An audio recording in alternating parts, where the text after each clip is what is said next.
significant opportunity on the early stages startups, specifically in the areas fintech, insurtech, in all over Spanish-speaking Latam. So nice to meet you. Thank you, Evelyn. Also in the call today as part of the VC panel is Gabriela Pino from Invomex. Gabi, would you introduce yourself, please?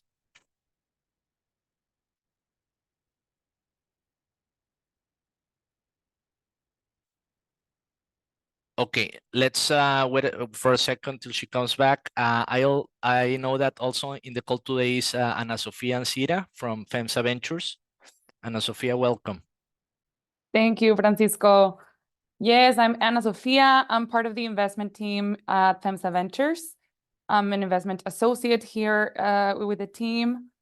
We're a corporate venture capital fund. I assume you guys know FEMSA. It's the company behind OXXO, Coca-Cola FEMSA, one of the biggest bottlers of the Coca-Cola company. And we have also pharmacies, gas stations. So I assume you know the corporate, and we try to be strategic investors for early stage companies. We invest in seed and Series A. So we would tend to invest in the industries that we know and we have expertise at, such as retail tech, health tech. We do also supply chain, AI or big data that is also trending a lot right now. So yes, thank you, Francisco, for the invitation. Really happy to be here. Thank you, Ana Sofia. Sorry to have you. Gabi, welcome. Great to have you today. Hello. Thanks for the invitation. I don't know what to say. Do I have to present myself? Yeah, I'd like to invite you to, talk a bit about Invomex, right? And how you are working with founders. Okay, so at Invomex, we are automating processes, operational processes using AI and other type of technologies. So we map every process and we optimize it until we fully automated the whole process. I belong to the Cabrito Valley community, and so pleased to be here and get to know some new people. So thanks for the invitation. Thank you, Gabi. Great. So, a couple of things for the pitches. So founders, you have 4 minutes for the pitches, okay? And there will be a timer. We will be very strict with the time. You will receive a notice 1 minute before your time is over, all right? And then we'll have 3 minutes for Q&A, all right? So panelists, please prepare your questions and, raise your hand. Also from the audience, if you would like to send out a question via chat, or raise your hand if there is time at the end of the panelist round, we will be happy to have your question presented, all right? So that's it for the housekeeping and rules. I want to hand it over to Mac Mayer, part of the Powertrain Ventures team and head of the business development, area. So Mac is gonna introduce the first founder. Thanks, Paco. First up from Clear Mind is Alexandra. Hi, everyone. My name is Alexandra. Thanks for having me here. If it is required to present the pitch deck, the screen sharing is disabled. Please go ahead. Okay. You can try it now. Yes, now yes. Okay, perfect. Yeah, I see that now you can see my screen. Okay, so hi everyone again. My name is Alexandra and I am a co-founder and CEO at ClearMind Keyboard.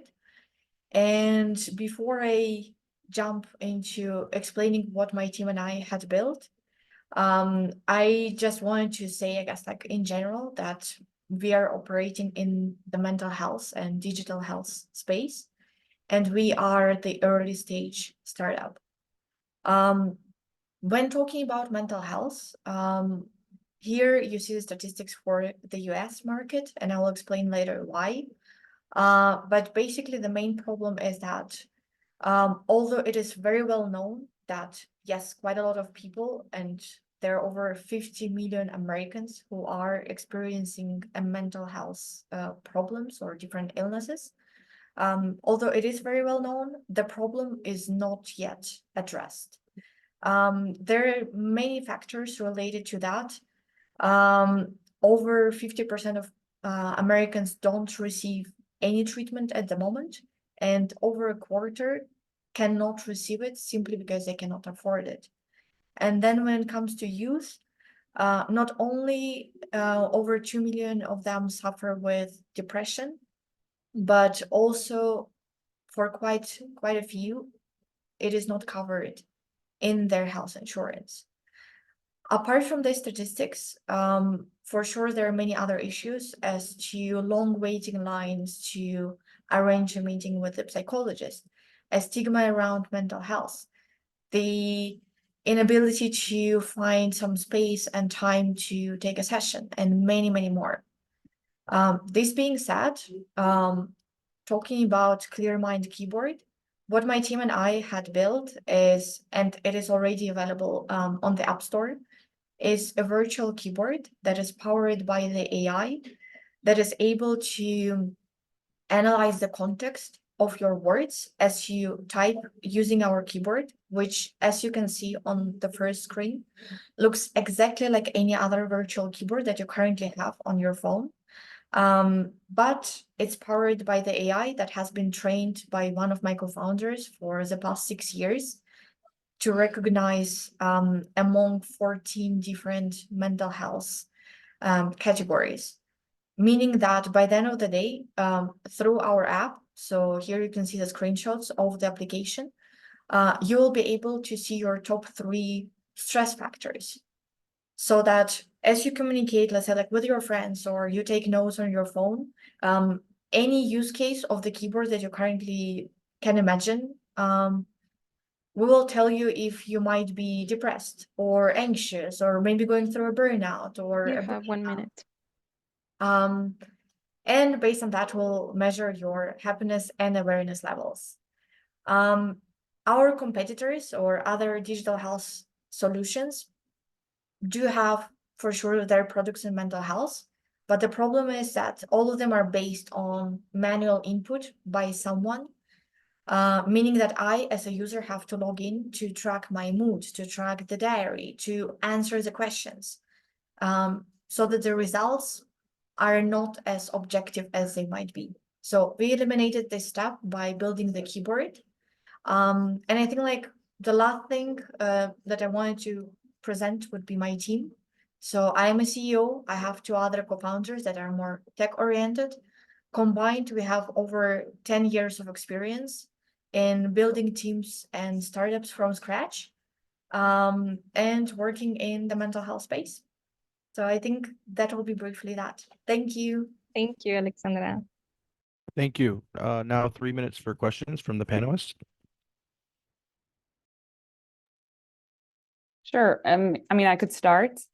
I mean, I know you didn't have the time to go through all of the slides, but could you tell us a bit more about the revenue model, or how are you expecting to monetize from this product?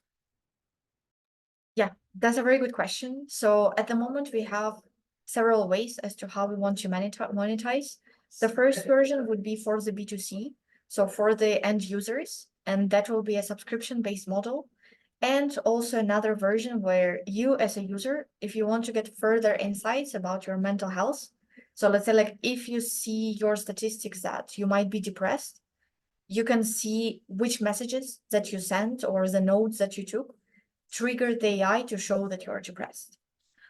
For the B2B, so for the companies, we either offer a similar app, but for their employees, or we can also integrate certain parts of our AI algorithm and focus on specific aspects of the mental health that the company wants to monitor. Like, let's say the employee burnout, or stress or anxiety, so that we can work with the HR and the project managers to get further insights into the mental well-being of their employees. Thank you, Alexandra. Do you have any users right now? Yes, that's a very good question. So we've been on the App Store since the beginning of September. We've got over 200 downloads by now and over 100 active users. So these are the people who are using our keyboard on the daily basis to communicate. And what is your go-to-market strategy, and how do you plan to scale to this market? So right now, what we have already done is we use my personal LinkedIn page for the marketing, and mainly to attract the early users and the investors, plus the company LinkedIn page. I've been actively participating in virtual and in-person networking, again, to attract the early users and get the early feedback, plus to validate the idea. We've got the information spread out across targeted mental health groups on Facebook and professional communities on Slack. And we've got advertised in several newsletters.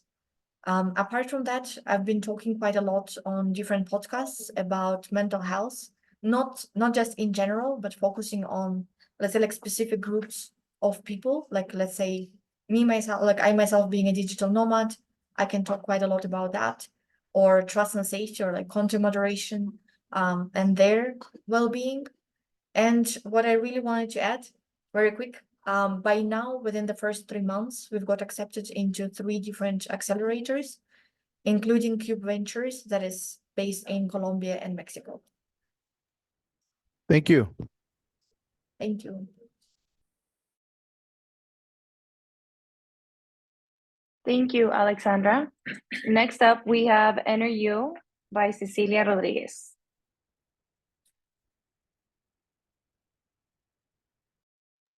I hope You you may start. can hear me all right. So, hello everyone. My name is Cecilia Rodriguez Gomez. I am co-founder of Enter You, and it is a pleasure to be here and talk about Enter You. Oh, the other way. So, Enter You is an edtech created to specialize the workforce of Latin America through digital education. More than 40 million jobs are expected to be created in the region as a result of the energy transition by 2050, and we need to be ready. At present time, the available education in these topics for Latin America is not ideal to face the challenges to come. Universities take too long to be created, like the courses, and a variety of barriers, including language and costs, are always present. However, the sector is always changing and it grows continuously. Therefore, the expertise of key players is required to reach the workforce and become applicable through the region. So, what if the necessary specialized and contextualized knowledge was available for LATAM? In 2 years since the launch of Enter You, we have reached more than 1,000 users, given more than 30 scholarships to women in LATAM, as well as being selected by a variety of accelerators worldwide and received recognition for the value proposal. This year, we have started the transition from B2C to B2B plus B2C. The business model is based in facilitating the access to customized professionalization through an annual membership, which gives a gross margin of 85% to Enter You and provides the user not only with specialized and up-to-date knowledge, but networking opportunities and a targeted communication channel, which works not only for the user, but also for the educator who's giving the course.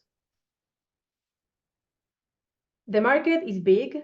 As we can see in this graph, we calculated a TAM for our B2B model in 193 billion USD, and the SOM in 193 million USD. And until now, we have reached 13 countries in Latin America, Spain, and the US. Our core team is formed of 5 people, myself and David as co-founders, and 3 areas which are led by 3 different team members. I am a geophysical engineer with a PhD in geothermal exploration and plenty of expertise in education and academia, while David is a lawyer in renewable energies and transactional law with experience in 4 previous entrepreneurial ventures. We work with a fantastic advisory board, which helps us to understand the Latin American market and its different spheres. Our financial projections for the next 3 years or so foresee a significant growth, with the goal of reaching close to $1 million in sales for 2025-2026. You have 1 minute. Yeah, thanks. So, what is our ask? $500,000 to focus in product and infrastructure development, as well as growing our team within the next 12 months to target scalability. Our potential is not full. We do not have a sales team. We have 0 budget for marketing, or at least we have used 0 budget for marketing. And our product is not complete, with a lot of space for improvement. Regardless, with no funding, we have sales and we are growing. So imagine what we can do if we get capital. Thank you for listening. That's NRU, and that's me. Open for questions.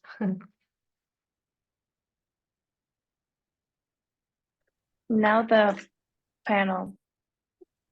I mean, I could start again. Congrats, Cecilia. This looks really good.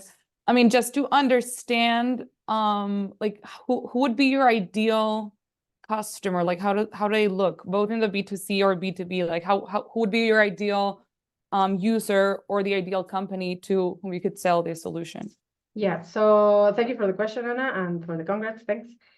We really want to focus in medium companies, like medium-sized companies, which well, in Spanish is pymes, no? And same, so SAM, no, in English, small, medium, SME in English.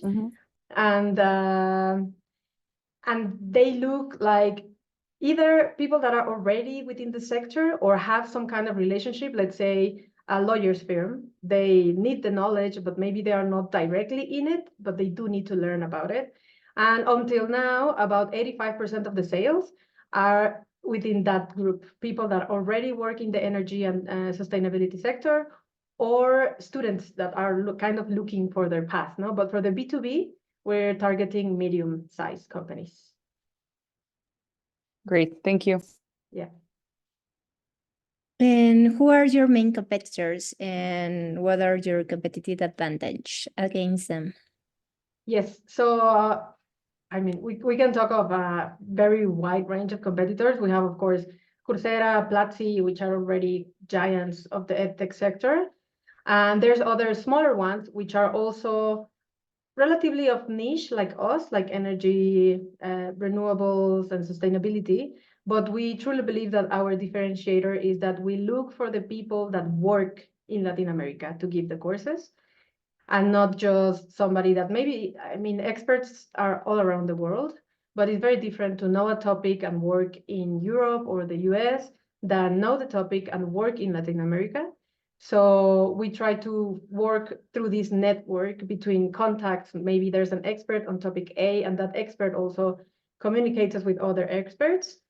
So I think our differentiator is that we really try to find the ones that know how to make things happen within the region.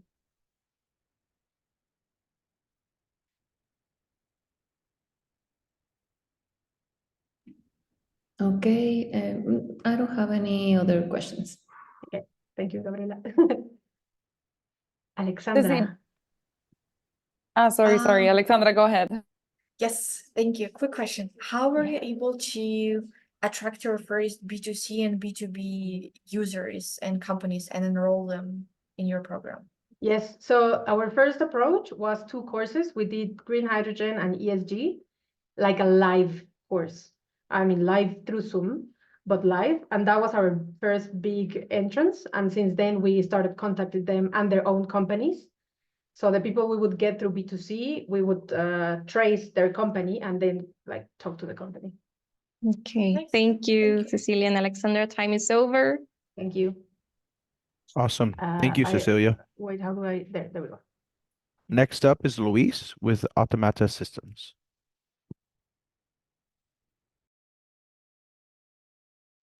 Great. Can you see the screen? Yes. Thank you. Hi all, I'm Luis Gonzalez, founder of Automata Systems and CEO, and we digitize the manufacturing operations.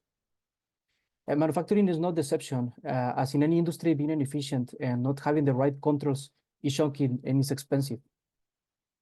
If we increase the operational efficiency in 10%, we could enable from $2,000 for monthly sales. This number is for a micro enterprise and grows with the size of the company. On the other hand, receiving a client complaint has impacts in the company starting from $5,000. This impact is found in logistics and repair costs, and with the potential of the production lines being stopped by the end customer until the issues are solved, and it is warranted not to happen again. The reason to all this is that there is no control. Due to the human factor and the complexities of the day-to-day, is that the processes and continuous improvement projects require a system where to tie all of the operations. This is why we develop Automata Operations. It's a system that acts as a digital supervisor to standardize and steer the manufacturing operations in an homogeneously, transparently, and with zero frictions. We designed this thinking for at both manual stations and machines, so we can measure and record efficiencies, downtimes, quality defects, digitize the work instructions, and trigger notifications to different departments when a problem arises. So it is lower down the response time. We propose to install Automata Operations across the whole organization to synchronize all of these events and indicators required at the production floor. It doesn't matter if the client has a manual assembly or packing stations or machines or equipment with some degree of automation.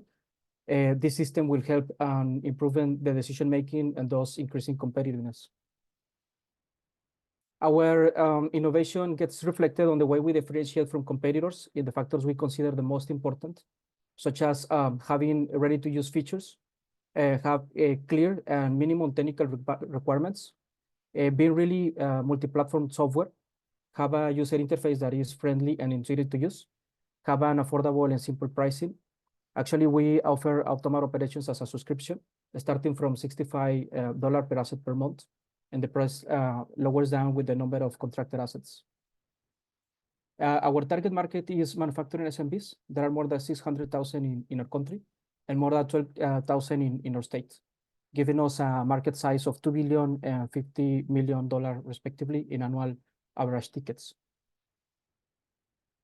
On last July, we developed or released the MVP. So by the end of last year, 2023, we allocated 3 quotations. So starting this year, we continue attending these accounts, looking to close those deals. With some of them, we have good progress so far. In parallel, and very importantly, we are developing a growth strategy to reach more companies.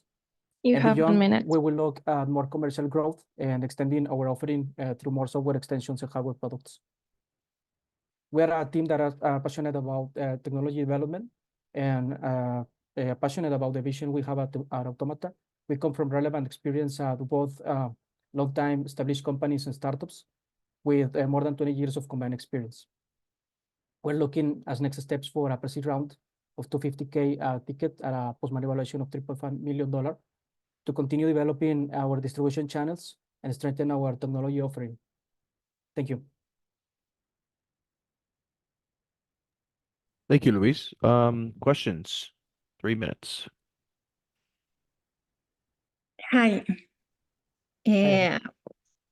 One question. How did you connect with the company's operational information, and how complex is the integration process with a new company?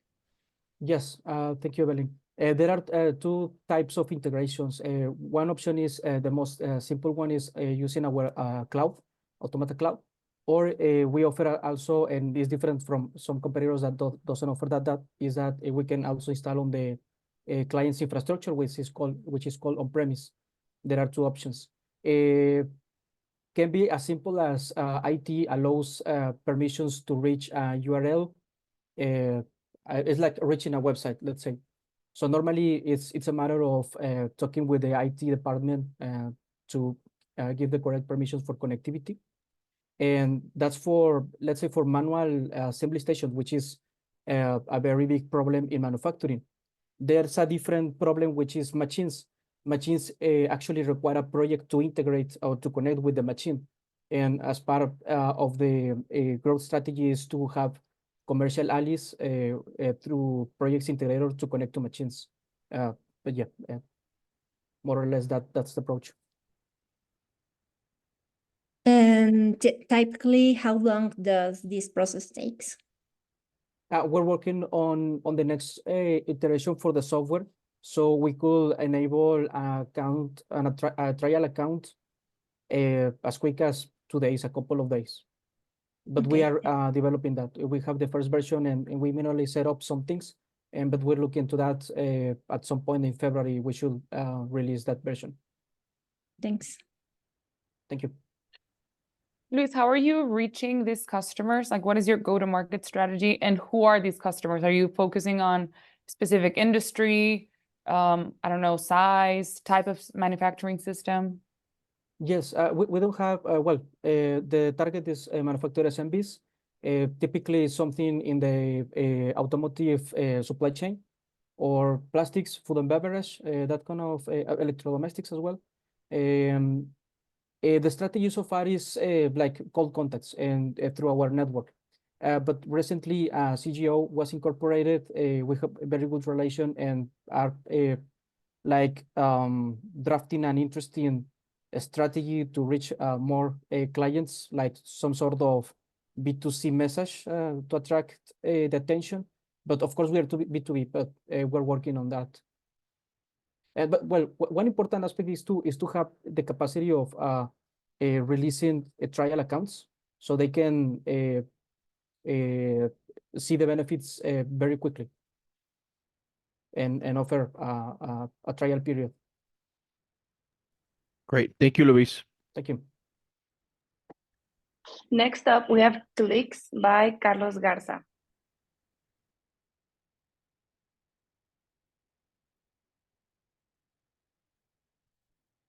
Hello, good afternoon, everyone. I'm going to be presenting in Spanish due to the fact that we're trying to go to LATAM, and this is an easier way for me to explain our pitch. El nombre de nuestra startup es Clicks. Soy Carlos Garza, soy el fundador y el actual CEO de la empresa. Y lo que buscamos es poder potencializar las marcas a través de diferentes tipos de estrategias. Y bueno, todas las marcas quieren vender. Pocas logran realmente generar una confianza con el consumidor final para poder concretar la venta. Y al final del día, a quienes más confiamos es a nuestros amigos, a nuestros familiares, a nuestra gente cercana. Lo que hacemos al final del día en Clicks es poder exponencializar las recomendaciones que se generan de boca en boca. Si bien resolvemos dos líneas en cuestión de una misma problemática. Para el usuario, que es el Clickster, que va a ser una persona entre 18 y 35 años de edad, está limitado por los precios altos en la industria a la hora de querer salir, o no tiene una manera o una herramienta de cómo valorar su contenido en redes sociales. Para la marca, le es muy costoso poder llegar a su audiencia meta, y pierde mucho tiempo en diferentes tipos de estrategias que muchas veces no le generan el impacto y el flujo deseado. La solución es un marketplace local en donde las marcas ofrecen descuentos exclusivos a microinfluencers locales a cambio de menciones en Instagram o en redes sociales. Esta solución se ve convergiendo en un beneficio que es como el que sale en pantalla, en el cual en promedio se generan 3 asistentes a una marca, se menciona en una historia en Instagram, se le da una retroalimentación a la misma marca en cuanto al servicio o al consumo, se obtiene una mesa llena y la marca obtiene mucha data respecto a quién es su audiencia, quiénes son sus consumidores, entre otras cosas súper valiosas. Entonces, al final del día, el Clickster, que es el usuario, ahorra dinero, puede vivir experiencias, construye comunidad de valor y tiene acceso a poder tener un lifestyle muchísimo más amplio. En el lado de la marca, obtiene dinero directamente de los consumidores y de las visualizaciones que se generen en redes sociales, accede a una comunidad y puede medir todos los resultados de la misma. La validación de mercado. En 2023 tuvimos a 5,800 usuarios activos en la plataforma, trabajamos con 250 marcas y generamos 330,000 asistentes directos hacia las marcas. Hemos generado 50 millones de views a estas marcas, hemos generado más de 100,000 transacciones y más de 130 millones de pesos en ingresos de los usuarios directos a las marcas. En cuestión también de la atracción, en el 2023 obtuvimos casi 8,000 aplicaciones de usuarios, casi 40,000 beneficios solicitados. Tuvimos 5,800 usuarios activos únicos y tuvimos 250 clientes totales. El tamaño de mercado, estamos estipulando 40 millones de usuarios totales en Instagram, de los cuales 26 millones son personas de 18 a 35 años de edad. 3.3 millones de ellos se convierten en usuarios potenciales para clics, que de los cuales 8 visitas en promedio se hacen a este tipo de negocios por cada una de estas personas. Conocemos que hay 600,000 establecimientos y restaurantes en México, 90,000 de ellos pueden ser establecimientos potenciales para nosotros. En promedio se establece un presupuesto del 5 al 10% de cada negocio para estrategias de marketing, lo cual representa un 2% o 5,000 pesos en promedio de las marcas hacia nosotros. En cuestión del producto, el usuario entra a la plataforma, busca las opciones que le interesan, selecciona la hora, el día y la cantidad de acompañantes y solicita un beneficio. Este mismo beneficio llega al establecimiento, lo muestra y se le hace el beneficio. Nuestro Gracias, modelo Carlos. Se ha acabado el tiempo. Ahora tenemos 3 minutos para el panel. Ok, pues de una vez para que lo expliques, ¿cuál es tu modelo de negocio? Nuestro modelo es un esquema de paquetes autofinanciables, así le denominamos. Primero pasan por un proceso de inscripción en el cual les damos cierta cantidad de beneficios y este proceso nos permite entender cuál es el ticket promedio de la marca, el descuento promedio que se genera, el ritmo de solicitudes que tiene y la cantidad de views estipulada. Una vez que se termina este proceso de inscripción, toda esta información la arrojamos en un tabulador y arroja 4 paquetes para la marca. Con esto ya tenemos un estimado de cuáles van a ser los resultados que le vamos a dar y ya con esto seleccionan y es un esquema de prepago. ¿Y tú cómo Súper. monetizas? Perdóname, Beli. Perdón, va muy relacionada. Perdón con la pregunta. ¿Tú cómo monetizas? Sí, nosotros cobramos estos paquetes hacia las marcas, hacia los establecimientos. Llámese el primer paquete que es de 60 beneficios con un costo de 8,000 pesos y ya la marca sabe o estipulamos que va a generar 23,000 views, que va a ingresar tanto dinero por parte de los microinfluencers y que estos views van a generar una expectativa de X cantidad de personas en relación a los views.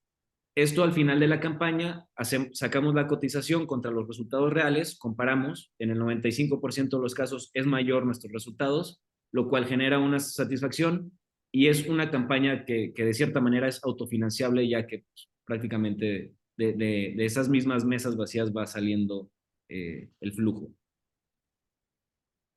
Ok. Carlos, yo tengo un feedback y una pregunta, a ver si da tiempo. El feedback es, o sea, tal vez poner el tamaño de la oportunidad, el visual del producto e incluso el modelo de negocio antes de hablar de tracción, porque me empieza a hablar de tracción y todavía no le entendí realmente o sea, al producto como tal, ¿no? O a qué tan relevante es el mercado. Y mi pregunta va hacia el equipo. ¿Por qué ustedes o tu equipo de founders son los adecuados para entrarle a este problema, bueno, a esta solución, ¿no? Y capturar esta oportunidad? Sí, justo empezamos como un proyecto de escuela, el cual fue creciendo muy rápido. Con el tiempo fuimos encontrando a perfiles muy tecnológicos y, pues vaya, con mucha experiencia.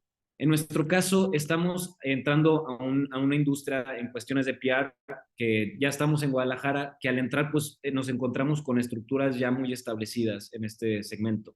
Creo que somos expertos a la hora de establecer relaciones con marcas, poder mantenerlas y creo que eso es súper valioso porque de cierta manera estamos disruptiendo en la industria de las relaciones públicas en cuestiones de restaurantes, antros, etcétera. Súper, gracias.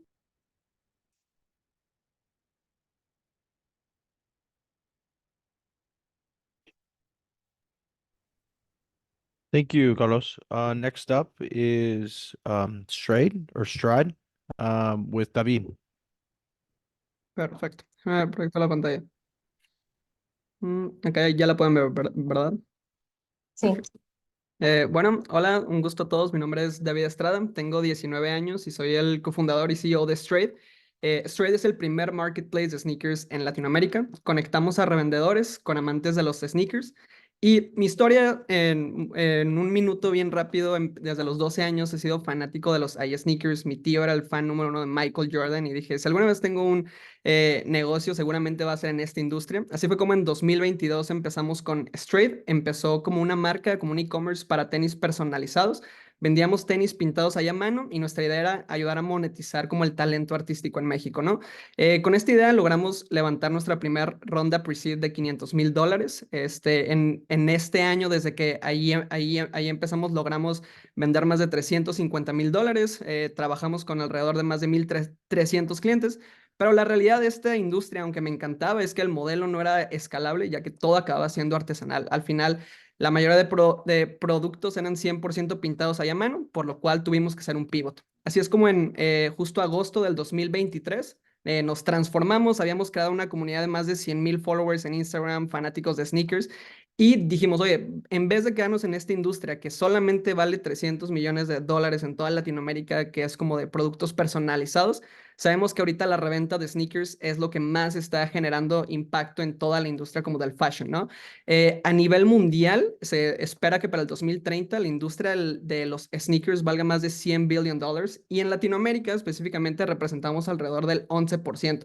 Ya actualmente ya no es un nicho, se creía antes como que pues realmente era más un mercado de ciertas personas. La realidad es que a día de hoy todo el mundo conocemos a alguien que es super sneakerhead, pero la realidad es que en Latinoamérica la industria está pues muy, muy mal. Realmente la gente acaba siendo estafada, los productos son falsos, la atención al customer service es horrible, los tiempos de entrega son súper largos, las opciones para gente que realmente quiere comprar se acaban tardando hasta 2 o 3 semanas. Y nos dimos cuenta que porque realmente el problema se basa mucho más en los revendedores. Estas son personas que normalmente ven los sneakers como una forma de inversión, entonces ellos realmente no tienen un buen control en la administración y en cómo le dan un buen customer service, venden por grupos de WhatsApp, Facebook, etcétera. Y lo que hacemos nosotros realmente es que los conectamos de forma online, protegiendo y dos cosas en específico, el pago de los compradores y la autenticidad de los productos. Cómo funciona que es que el revendedor sube un product a Straight, nosotros lo validamos con más de 25 aspectos a través de fotos para saber si el par es auténtico o no. Y le damos esta atención VIP a todos nuestros clientes y logramos entregar los productos en 3 días hábiles. Nuestra diferenciación principal se basa en la herramienta que tenemos para los revendedores. Es prácticamente como un Shopify para ellos, en donde nos enfocamos en 4 cosas. Que sea una forma de administrar inventarios mucho más sencilla. Pueden crear catálogos automatizados. Somos un canal de extra venta para ellos. Y desde que lanzamos el MVP en agosto, empezamos vendiendo $5,000. En noviembre llegamos a un pico de $35,000 aproximadamente. En el último quarter del 2023 vendimos alrededor de $77,000. En promedio estuvimos creciendo 74% mes tras mes. Y nosotros funcionamos en este model con un fee transaction que va desde el 10 al 20%, dependiendo en qué plan está el revendedor.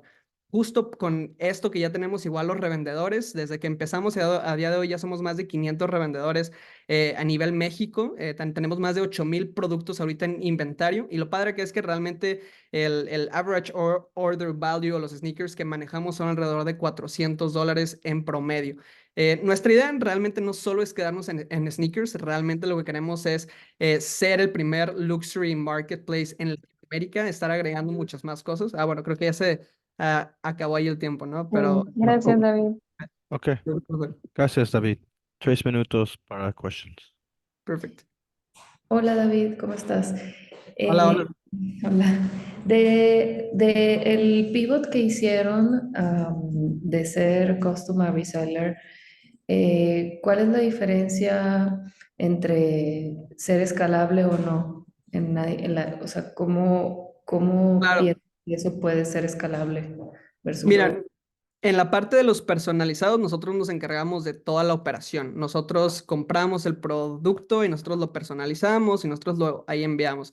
Ahora nosotros nada más somos este intermediario en donde es completamente tecnológico, es una plataforma donde nosotros solamente conectamos a los revendedores y toda la verificación del proceso de autenticación se hace igual de forma online, por lo cual realmente nosotros no nos metemos en temas logísticos y nos podemos enfocar mucho más en funcionalidades o mucho más como en el customer service, algo que nos permite a partir de ahí escalar viendo otros modelos que ya lo han hecho como StockX o Goat en Estados Unidos. Gracias. De nada, de nada.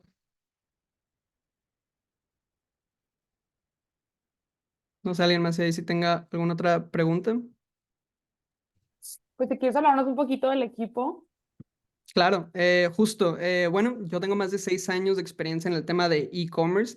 Mi cofundador tiene 30 años y estuvo él como software engineer en empresas como Netflix y en Klarna. El otro cofundador que se llama Ángel, él ha sido revendedor de sneakers desde el 2016, conoce perfectamente el mercado y la mayoría de revendedores importantes aquí en México. Y también tenemos realmente un muy buen equipo, tanto de advisors como investors, como fondos que están detrás. Somos parte de Platinum Ventures y tenemos a Angel Investors como Ian Lee, como José de La Luz y hay el buen Tuto.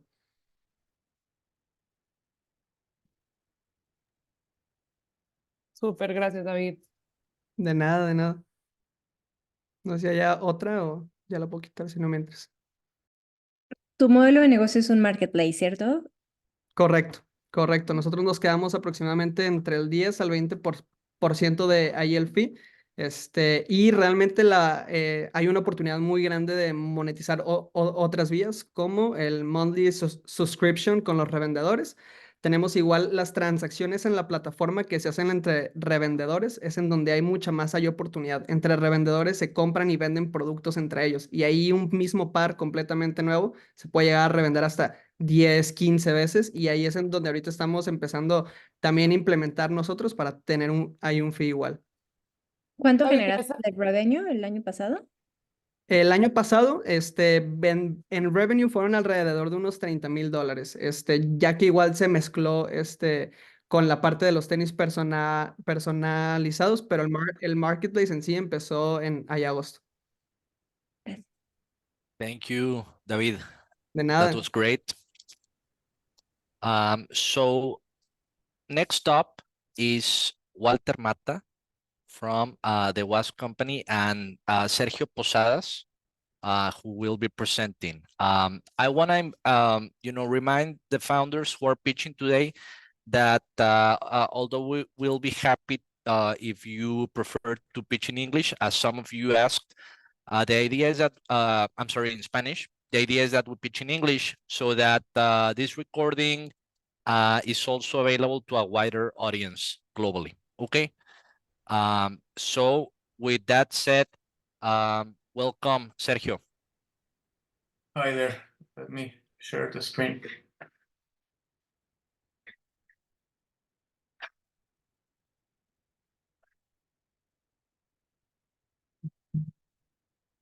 We can see it. Okay.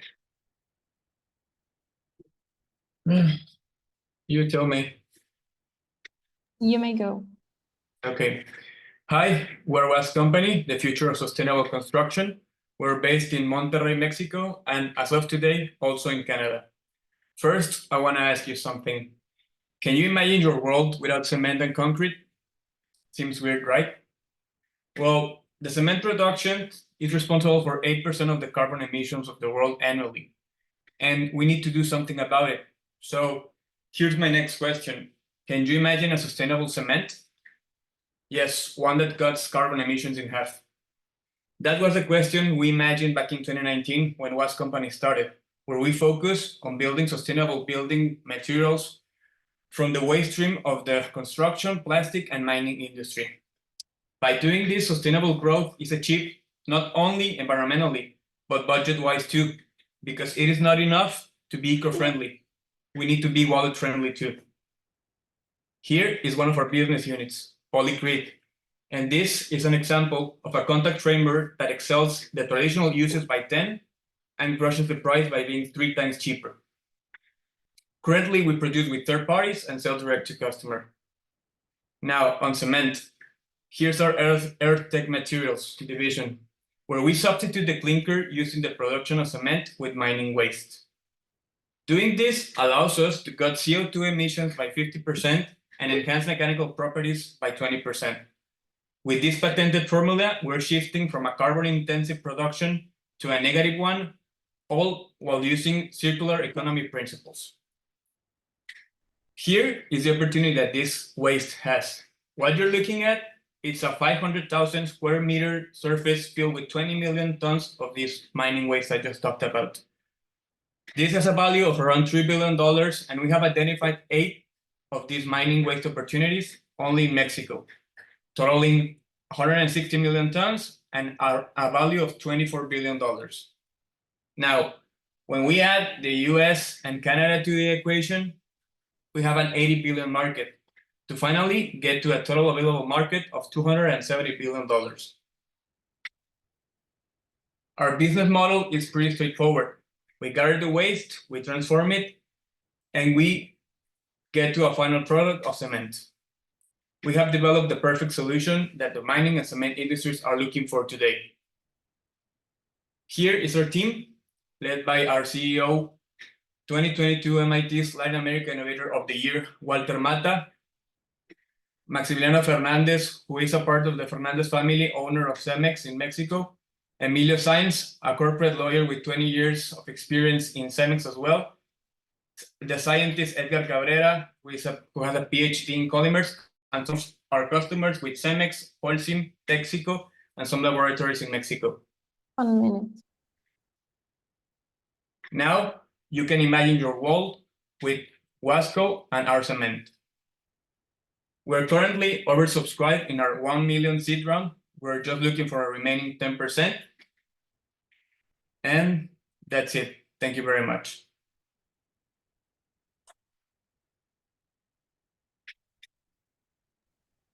And now the panel starts. We have 3 minutes.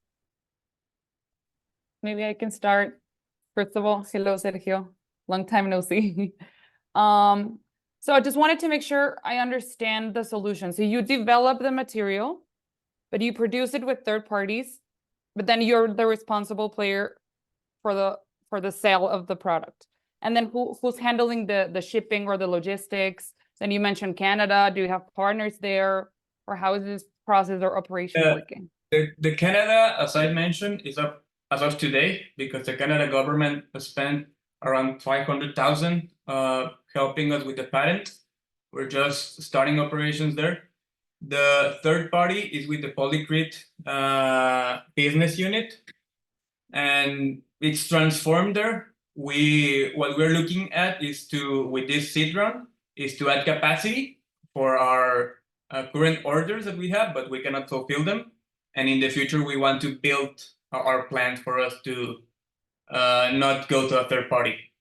On the cement, it's a whole different thing where this is a transformational part that is currently being in the labs at Cemex and Holcim. And Cemex is on the beginning steps, and Holcim has completed all the tests.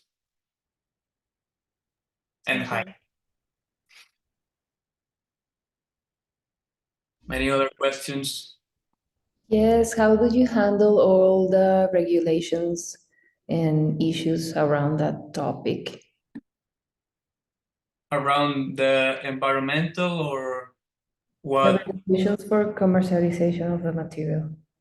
We're currently aiming for a licensing model where we license this to the mining and the cement plants as of today. And we charge a 10% commission on the sale of this material.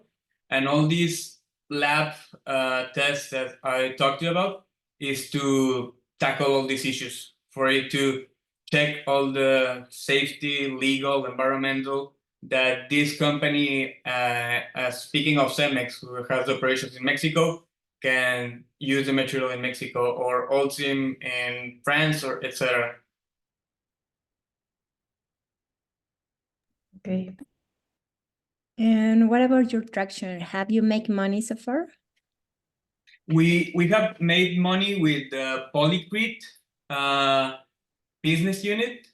The cement is a new product that is finalizing its whole test and is just about to start, as I said, in Canada too.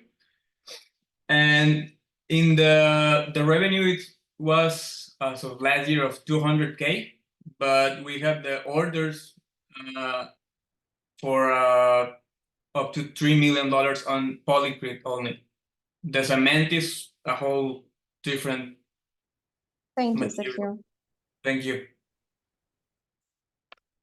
Thank you, Sergio. Next up, Lilu with Forma Foods. You can hear me, you can see me now. I'm sorry about the loop, but life is gonna life, and I had a minor inconvenience yesterday. But yeah, here we are, and I'm gonna talk to you about Forma Foods, the company where I proud co-founded, and I'm the current CEO. What you see on the screen, it's our first product. It's our 100% plant-based arrachera, and we 3D printed it. We are really proud of it. We are Mexicans, and of course, the first test was the grill. So what you see, it's 100% plant-based, and what we care about is the experience, because food is not just nutrients. Food is a whole experience that it's multisensorial, and it's also a social experience, and we are aware of that, and that's actually why we're doing it. We know that by 2050, we're gonna be around 9 billion humans on Earth. That's gonna carry a demand of the double of in animal-based food. This is interesting because with that amount of humans, there is no way we're going to be able to duplicate the number of animals on Earth. In terms of resources, in terms of space, in terms of atmospheric situation, it's going to be impossible. And we know that, and that's why we're doing it. We're going to we are designing the future of meat, and we're delivering on the promise of a new way of producing meat, a responsible, sustainable meat. We are applying unique technology that allows us to structure meat, customize its composition, scale its printing process, and of course, do it so at unbeatable costs. This is the team, masterminds and hearts behind Forma Foods. We have Dr. Grisel Trujillo de Santiago, expert in tissue engineering, Dr. Mario Moises Alvarez, expert in bioengineering and reactors, Dr. Maria Salud Rubio, she's an expert in meat science and animal welfare, and that's me. I'm the CEO, and I'm a biotech engineering graduated from Tecnológico de Monterrey. I like to include in the team our investors, current investors, Alejandro Gomez and Gomez, since they are our business advisors and have helped us through the whole process. Also, an important thing about us is that we have an agreement with Tecnológico de Monterrey. They gives us space in the institution and allows us to work in the labs of Campus Monterrey, which has been amazing for us because we have to do a lot of research since the base of our technology is, since the base of our company is the technology, right? We're using a 3D printing proprietary technology that's actually protected by 2 patent applications in Mexico and in the United States. And what makes us different is the printing head. We are using one single output printer to deposit several components. This is important because in one pass, we are depositing several components such as fat, muscle, and connective tissue. This is really interesting because at the end, we end up with a product that, number 1, has a structure, and number 2, it's complex when you bite it. We want to preserve the complexity of a muscle through plant-based matrices. We can do this because we have the technology and also the printers. We develop these printers in-house, which makes us super cost efficient and also allows us to develop the process and the technology in a parallel way, which has been amazing. Right now, we are on our step 1. We are mimicking meat. We are using plant-based matrices to mimic the muscle. But in the future, we're gonna become meat. Since what we're doing right now, it's fundamenting and kind of exploring the technology that's gonna take us to incorporate cell-based products, okay? We are looking to explore the market through food service, first in Mexico, then in the United States. And once we incorporate cells, we're gonna be able to knock the door of the beef market. Right now, we have amazing prices, and that's what makes us really competitive, at least in Mexico, where some prices in the plant-based proteins tends to be prohibited for consumers. And that's it. As a really good startup, we are raising money, 3.6 million, and we already have one. Thank you very much. I'm ready for the questions. 3 minutes of questions. Thank you. Congratulations, Lee. Thank you, Evelyn. One question, how does your product compares in taste and in nutritional information with real meat? Yeah, in terms of nutrition, we have to be meat to be able to compete with meat, right? I mean, the cow spends 2 years producing what she needs. Right now, we have 14% of protein. Meat usually has 20, 22.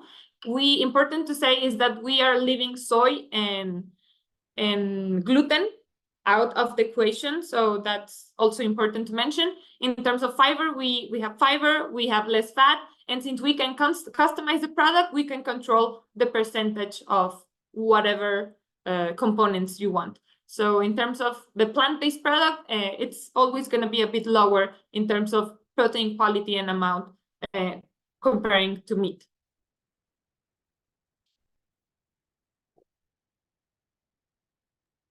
Anything else?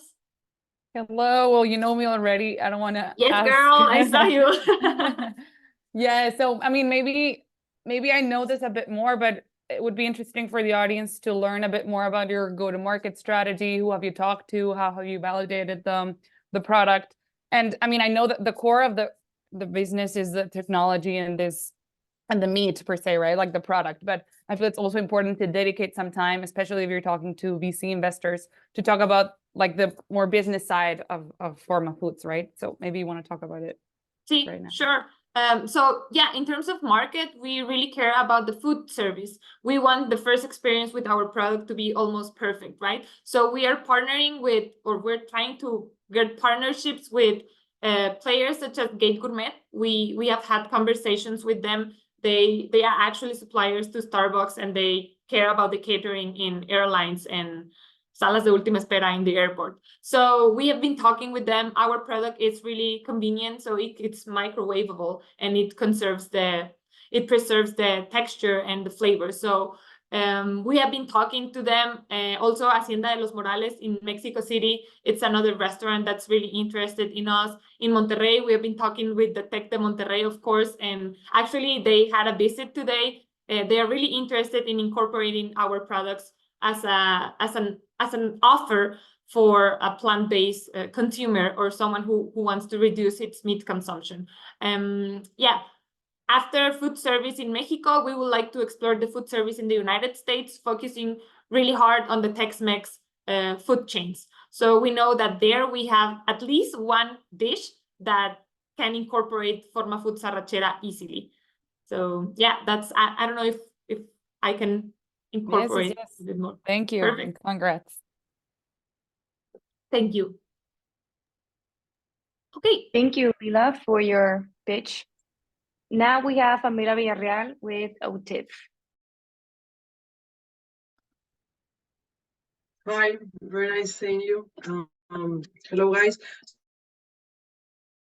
So just to make sure, how much time do I have to for the pitch? 4 minutes. 4 minutes.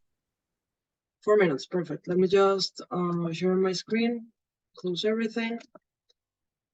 Okay. Give me a sec. Full screen. Because you can see my menu, but it's full screen. So let's try it out.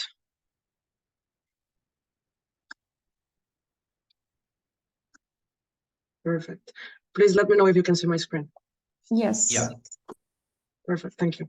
So it's very nice meeting you. My name is Pamela Villarreal. I am the CEO and co-founder of OTIF. OTIF means it's a KPI of logistics, which means on time full. So that's what we came a long time ago. I've been in logistics and in international commerce for 14, 15 years now. I started very, very young. And working for British American Tobacco, I needed to coordinate the air freights. They are usually around $40,000, $50,000. And I remember trying to do my job correctly, that I wanted to check bookings, prices, and compare everything. And talking with a supplier, very naturally, I said, I wish I had like a booking.com or Skyscanner for air freights. And he told me like, it's a great idea. And jokingly, I said that one day I was going to do it. And the day is today. And with my co-founder and a whole team, right now you can quote, compare, book, and track different types of shipments, from express shipping to containers to anywhere in the world, or from anywhere in the world.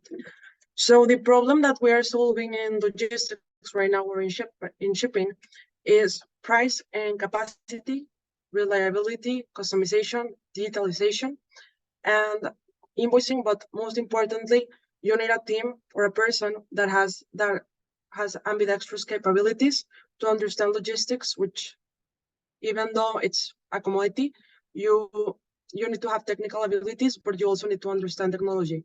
And there's a lot of logistics companies which, of course, have the technical knowledge, but don't have maybe the vision for digitalization or the money. So that's what we're solving right now. So the solution is a logistics marketplace. The word is quite new. It's super grid logistics. So what we actually are, it's a super grid logistics company, but the very easy way to understand it, it's a booking.com for shipments. So the different logistics services that we offer and are digitalizing, it's container loading inspection, which are containers like in China, Vietnam, Mexico, sea freight, road freight, air freight, express shipping, which I mentioned, insurance, and everything related to the shipping services that you need. So the size of the opportunity, as I mentioned very briefly before, is that the market, it's trillions, but we are not focusing on the entire market, of course. The market is huge, and the biggest players like DHL has a 10%, and DSV and other ones have like 4%, 5%. So the sun shines for everyone. And we are interested in APEC economies, which represent 50% of international trade, mainly Mexico, of course. We are also expanding to the US and looking for different places. So the founders, it's Antonio and myself. Antonio came from Google, Meta, and I reunited with him when he was in cybersecurity in Google, and he has been the person responsible for bringing to life, digitalizing my crazy ideas in the teams. And the traction that we have right now, we've been operating for 1 year. We closed last year with $5 million. We've made more than 10,000 different shipments. We have like more than 1,000 suppliers. It's been a lot of work. We have been bootstrapping. We're very proud of this.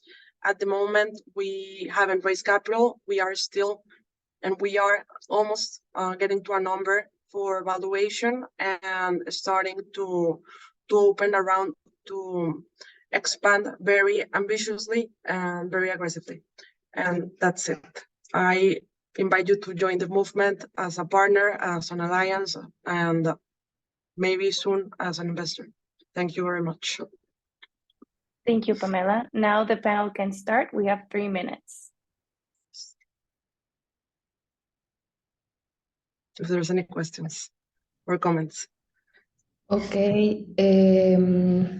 So how did you to reach that level of revenue last year? Do you have any strategy or something that you're doing in order to have that? Thank you, Abby, for the question.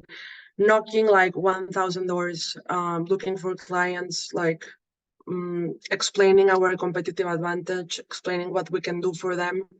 And that's basically it.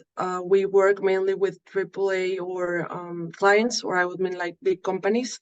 And that's, I could say, one of the strategies that we've had. I personally, I would love to help small and medium companies. That's division. Actually, that's the idea where the idea came from. But right now, I cannot, and we cannot be divided like in 1,000 small customers. So that's the vision in the future. But right now, we are focusing on big clients. Thank you. Congratulations. And how would you Thank you. expect that strategy to evolve over time? Because I mean, when you reach a certain scale, you don't. I mean, it would be impossible to keep knocking on doors. So how would you expect that go-to-market strategy to evolve in the future? Actually, yeah, it's a great question because of course I cannot divide myself or the team. You know, we have a gap in time and abilities and energy. So we've been developing new digital products for us to reach those clients in a more systematic and automatic way. So that would be the answer. We have several new products that we are about to launch. We're actually trying right now for us to reach clients in a much more scalable way. Thank Are you you. planning to raise money from venture capital? I know that you have all done this by bootstrapping. Congratulations for that. But what are your next plans? Yeah, our next plans is to raise capital. We're working on a number that is fair for both parties, and the plans that we have, that is expanding our reach in different markets and also expanding these different type of products. We definitely would need smart money and a team to help us build that. So yes, we're going to be raising capital very soon. Thank you.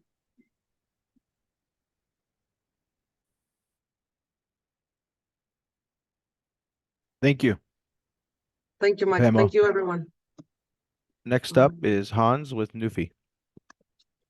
Let me just, I'm not sharing anymore, right? That's fine. I can take the screen from you. Oh no, you're sharing, so I cannot take it. Yeah. Sorry. All right, give me a sec. That is sharing screen. It's the same button that you clicked. Yeah, thank you. There you go. Thank There you, go. Pamo. Thank you, Pamela. Hi guys, my name is Hans. I'm the CEO and co-founder of Nufi. It's great to see so many familiar faces here. Love to see Evelyn. I have founders from Tampa Wave as well. So great seeing you guys. So actually today, I'm going to share my screen and you can tell me, do you see it? Yes, good. Okay, so actually today I'm gonna talk about building trust and how Nufi enables trust in the Latin community throughout the world. Because really everything that we do every single day really starts with trust. When you are trying to open up a bank account, when you are applying for a loan, when you are participating in a hiring process, people need to trust you, okay? And people need to know about you to trust you. However, this getting to know you process is really expensive. In Latin America, it's really manual, and it consumes a lot of time. So that's exactly what Nufi solves. Nufi enables trust. We do it by having the most detailed background check in Mexico available. We can verify the identity of any Mexican person or company in under 5 minutes. Our background checks are really detailed and enable you or any company to have a quick and safe trust decision. And what makes Nufi the best in this are 3 things. We are really simple to use. We have more data sources than anybody else. And we are modular in our execution. So what do I mean by simple? We only need one data point, which can be a picture of your ID. And with that picture of your ID, we're able to provide you with a full view of information of a person or a company. And that information comes either from public information and data sources, blacklist, ID documents that you present, your judicial background, all of your employment history, your digital identity, your biometrics, your credit history, your taxes, all of those great things. And that's because if you ask me technically what Nufi does, we create access to data sources. And we have more than 130 data sources that we have created accesses to. And we're also very flexible and modular in our execution. We basically just have two products, which is our background check platform, which is ready to use, and you can just receive or execute a background check there. Or you can integrate our APIs, our components, directly into your own systems. How do we make money? It's very simple. Our customers prepay us for packages of background checks or API calls. So a typical background check will run you $10, and our API calls go from a few cents all the way up to 25 cents on the dollar. So our clients are mainly financial institutions, but we have found good niches in hiring companies and prop techs as well. And there are a lot of customers that use and trust Nuffi right now. We see a great market for identity validation throughout Mexico and Latin America, and we actually have traction to show it. We have more than 200 B2B customers that generate revenue right now. We raised an angel round of $450,000 a couple of years ago, and we are alumni of Techstars Western Union in 2021 and the Google Accelerator in the US in winter 2022. So we're making around $50,000+ of month-over-month revenue. We're very close to profitability. We closed last year with a little bit under $500,000 in revenue, and we are growing a lot. We actually grew 8 times in revenue since last year and 2 times in the amount of customers. So our go-to-market strategy is mainly direct sales to high transactional accounts. We do have a couple of partnerships that we have closed, and we have new innovations that for the current customers that use us. So the founders are myself, which I am the nerd and the experienced co-founder. I'm an electronic systems engineer myself. And the other founder is Ilich Nunez, which is a lawyer, and he has a lot of experience in compliance and regulations. And our future is to become the first alternative information provider for Latin America. Thank you.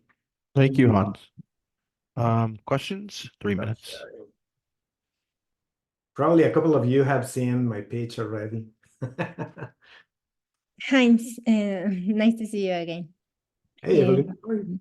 Tell me about your fundraising strategy. Are you raising capital right now, and what are the conditions and the terms? We are actually not raising money.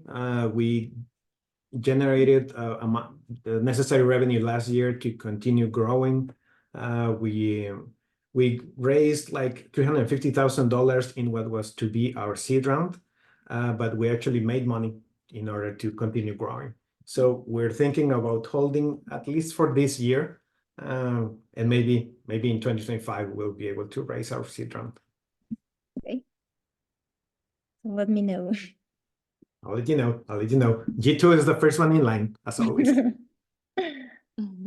Hans, and 2 questions maybe following that. How are you allocating that money that you've raised?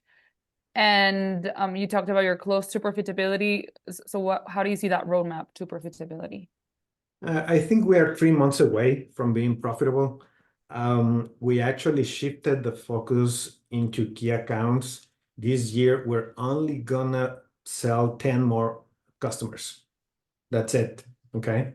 Actually, from the 200 customers that I do have, 170 plus are really, really small and generate almost no revenue at all. And 30 customers are the ones that generate, 90% of my revenue. So this year, I already have 6 of the customers that I want to tend to, okay? And I'm gonna focus on those customers. And actually, the money that I'm making is into developing new capabilities that are being requested by my current users. So I'm not trying to create anything new, but rather provide the data sources that these guys or gals are requesting from me. So those capabilities would be to integrate more data sources? Definitely integrate more data sources. That's my thing. That's one thing. Okay. But I do need to add some other people to the team because, tending to these high transactional customers, you need to have a full team around it.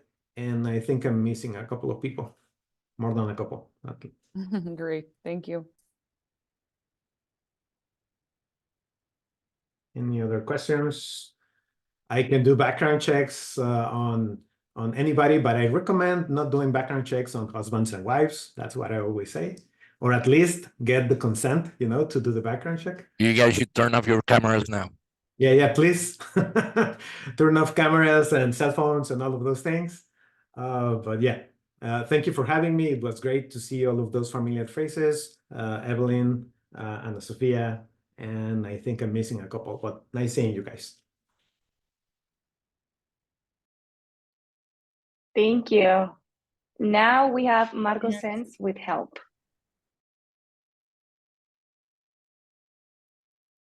Hi. Before you start the timer, I want to check something because my Zoom sometimes places some bars in the presentation. So I want to make sure if that's happening now or that's happening, Marco. Yeah. I'm very sorry about that. It's not terrible, okay, but I don't know. Do you know a way to fix it? Well, I'm gonna try. Can you tell me if you still see the bars? Not anymore. Oh, perfect. Well, I think I did it. So thank you for not starting the timer with that. So thank you for having me. I'm Marco Sense, founder of Help, and I'm going to talk to you about the operative system for the trade jobs in Latin America. We have a mission for solving the very bad customer experience that we have in the home improvement sector, not only in Mexico, but across Latin America as well. This is because the informal economy is in charge of this. But not only that, only a handful of companies are really connected to the consumer in the services or installations. And this is what we call that the brands abandon their customers in the last mile. And I'm talking about manufacturers of air conditioning, carpets, floor tiling, blinds, you name it. It's going to be rare that you find a company that provides you with this service. So that's where Help comes, and this is the essence of our business model. What we do is we use two components. The first one is technology. The technology enables to have a traceability, assurance of quality, and all other features for data.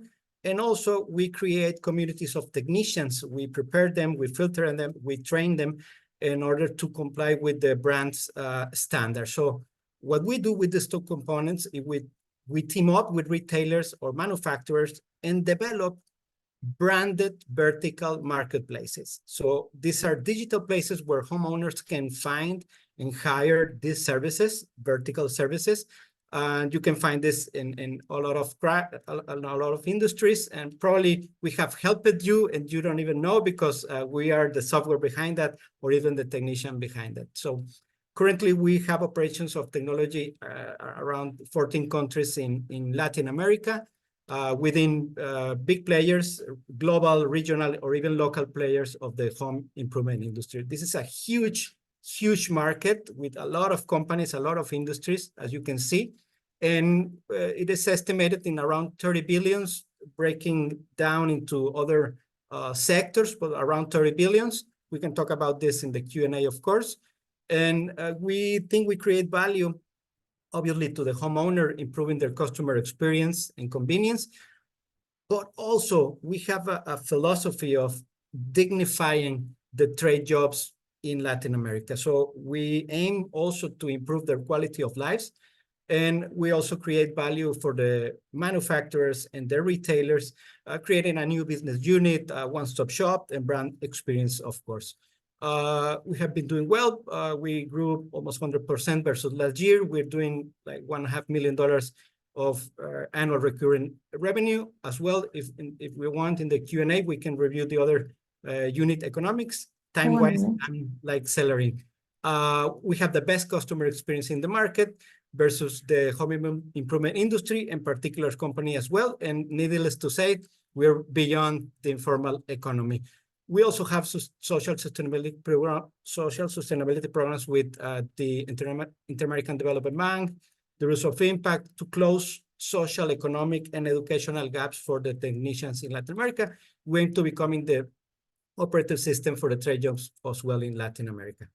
We have a great team relevant to the industry, relevant to the technology. We have an amazing shareholders and advisory board, also related to the industry, Coflex, Cemex, Whirlpool.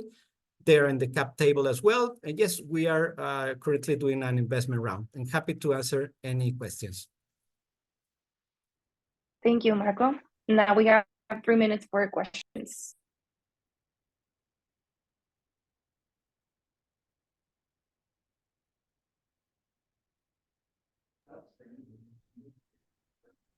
So could you talk maybe a bit more about your fundraising round, the use of proceeds for that round? How are you allocating that money? Definitely. Thank you for your question, Sophia. And I'm going to put my glasses for this. Yes, currently we are focused, as you could see in the presentation, in the enterprise market. So the big companies. So one of our pillars of really becoming the operative system or the trade-off is becoming massive. So we are going to use the proceeds to go to the SME markets. These are small contractors, even like I'm going to call ferreterias, hardware stores, any business that provide service to the consumer. They not only sell products, they also ask for the electrician in the back door, send him to the home and help the homeowner. So we obviously have to standardize that in terms of that. But yes, one of the first proceeds is diversification from the enterprise to the SME. Obviously, expansion as well, offices in Colombia, offices in Brazil. The funding round target is around $3 million, and we hope to close it by Q2 or Q3 of this year. Thank you. Well, and how is your go-to-market strategy? How do you plan to scale to this market and to achieve those goals? Yes, great question as well, Evelyn. Well, currently, when we are focusing on the enterprise, we do direct sales, and even we use the networks of our shareholders that they are always connected with the big shots in the decision makers. But when we try to reach the SME market, we have a different strategy, like distributors or sellers strategy. One of our shareholders is, this is an example of the go-to market, is Coflex. Coflex is a manufacturer of small connectors, the connectors that you see behind your sanitario or even la cocina, the kitchen. They have a huge network of hardware stores, ferreterias. There are 70,000 ferreterias around in Mexico. So they use resellers for selling the product. So other comparison on that distribution model are the big 5 software companies. Let's talk about Salesforce, Microsoft, or even SAP. They don't sell their software directly. They have like implementers, like intermediaries, and that's a great go-to-market strategy for us.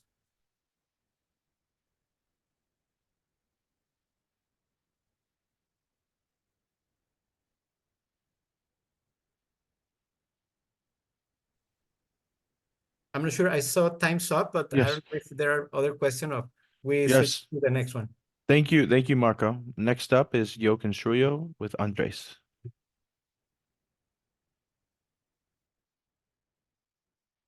Hi everyone, let me share my screen.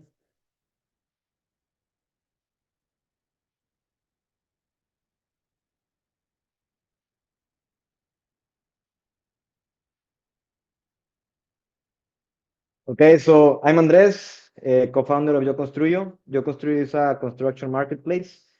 What we do in Jan'24 is, imagine there are many construction users.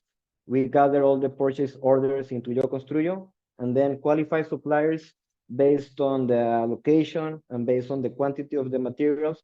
They place a bid and we deliver the best bid to our user. So our users, they're getting the best price from qualified suppliers. And also important, when the materials arrive into site, all the materials are loaded into the platform. So they have an automated management or procurement of the materials.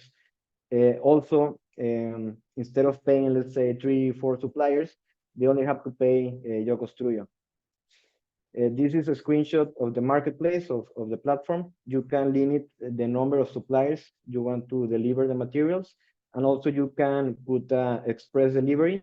This means that only suppliers that can deliver in less than 24 hours will get notice of the bid.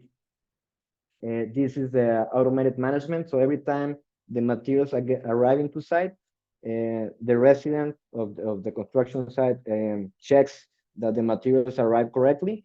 And in that moment, the payments are delivered to the supplier and the materials are uploaded into the platform. This saves you a lot of time of procurement. It's very easy to visualize how you're doing on the materials. And here you can see how you're doing in volume. Let's say you have 100 units, you already spent 60, you have 40 left, and you have a total amount of 25,000 pesos. You already spent 12,000, you have left 12,000. So it's very easy to see how you're doing on the construction side. How does it work? The user places a purchase order. We get the bids from the suppliers. We charge a transaction fee. Then we also have short-term material agreements, for example, with cement, block, with 2 weeks materials agreement with all the volume we're getting from our user. So depending on the user, if it's a user that has a high quantity of volume, we give more benefit of this price. If it's a user that only buys, let's say, once a month and very low quantities, we give them less benefit of these materials agreements. Then the materials arriving to the construction site. When they arrive, they check the materials are okay. And in that moment is the automated management, and we pay the suppliers. Right now, these two, the variable commission and the short-term agreements, are already functioning. And then we are planning to do also a membership when you have to pay for the management.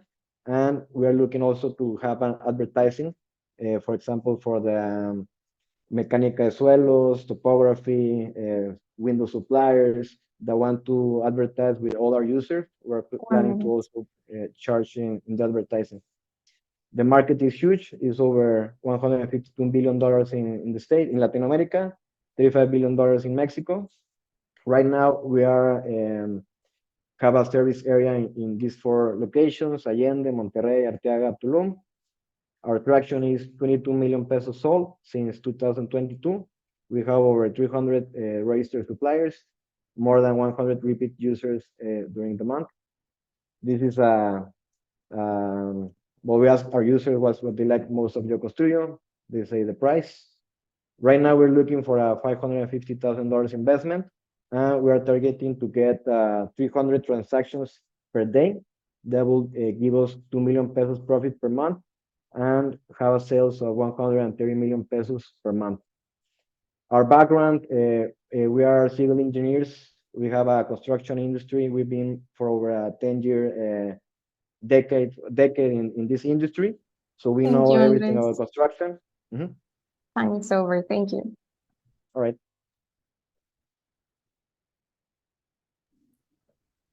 Okay, so Go ahead with questions. which are your main challenges? Well, which were your main challenges during last year while you started? Yes, the main challenges that you have. Okay.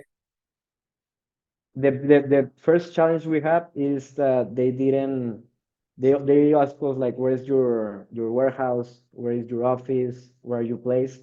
It was difficult to tell them like we're a platform, we don't have a warehouse. So at the beginning we started accepting a cash on delivery, and that's the way like we started getting orders. And then by now we have completed like the whole process in which an user that we don't know registering the app, they make the quote, they make the purchase order, they put the payment, and the purchase is delivered. So we already complete like the whole process. And right now we're looking to get more users and to get into a profitable margin. And Andres, who are your main competitors and what are your competitive advantage against them? Particularly, do you know Leasify? Yeah. Yeah, for example, Leasify, they charge a subscription. So based on your company, how many people you have, they charge you a subscription. And what they do is more like a monthly subscription where suppliers have access to your bids. They also pay a subscription. Our business model is different. We're more like a transaction business model.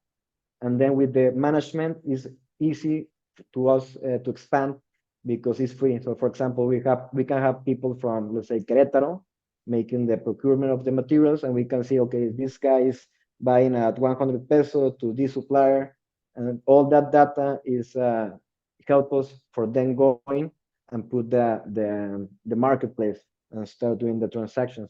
So it's a lot different. Okay, thanks. So how does the margin improvement look like? So you're considering now the variable commission and the short-term material agreement, right? So how does your gross margin look like, and how does it, or how do you expect it to improve when you add the other two lines, the membership and the advertising? Yeah, well, right now the short-term agreements is new. We used to charge only in commission, and then we were not looking at the big picture because we were targeting each user as a single construction site instead of getting all the orders and then looking to the suppliers. So we have all these orders, all this volume. What price can you give me for this week or 2 weeks for the cement? And then based on that price, and also based on the user, we can decide, okay, we can give 80% benefit to this user, but to this user, let's just keep him 20%. So it gives us a lot more profit. Thank you.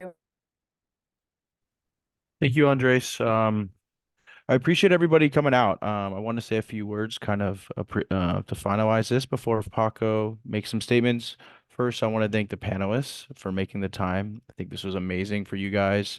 We always enjoy it, but if it weren't for you guys, the event wouldn't happen.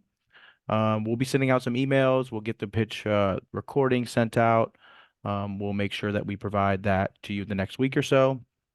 Also, we provide feedback from what we see, some things that you guys send in via the pitch deck and kind of some notes on that. And happy to share my calendar and Paco's calendar as well. We can talk about kind of next steps, what you guys are looking to do. I know some people aren't looking to raise money. Some people are looking to maybe do some recruiting. So we can all kind of go over that with you. I know Tessie has a request. If everybody can put their camera on so we can get a photo. And then Paco will make a few remarks as well.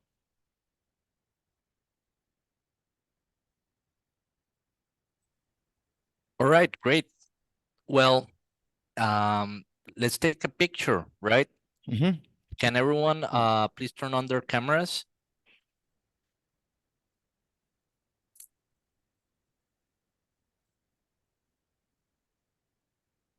All right.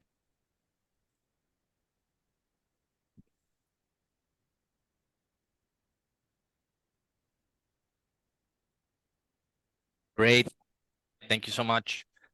So I would like to thank, everyone who took part in today's event. The quality of the pitches was really amazing. The businesses that we're seeing in their early days are really, really huge.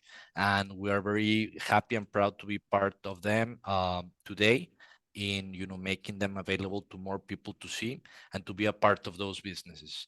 We're very happy to be a part of this community and would like to invite you to learn more about what we're doing. I am pasting my Calendly in the chat so that, if anyone wants to have a, meeting with me over the next few days, I'm more than happy to connect. We're also starting new acceleration programs over the next few weeks.